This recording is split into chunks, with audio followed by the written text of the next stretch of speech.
ہم پھر کہتے ہیں کہ اللہ سے ڈرتے رہو، بے شک اللہ تمہارے سب اعمال سے خبردار ہے۔ اور ان لوگوں جیسے نہ ہو جانا جنہوں نے اللہ کو بھلا دیا تو اللہ نے انہیں ایسا کر دیا کہ وہ خود اپنے آپ کو بھول گئے۔ یہی لوگ ہیں نافرمان۔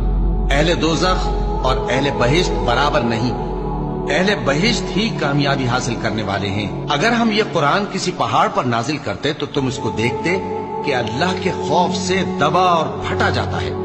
اور یہ مثالیں ہم لوگوں کے لیے بیان کرتے ہیں تاکہ وہ غور کریں۔ وہی اللہ ہے جس کے سوا کوئی معبود نہیں، پوشیدہ اور ظاہر کا جاننے والا، وہ بڑا مہربان ہے، نہایت رحم والا ہے۔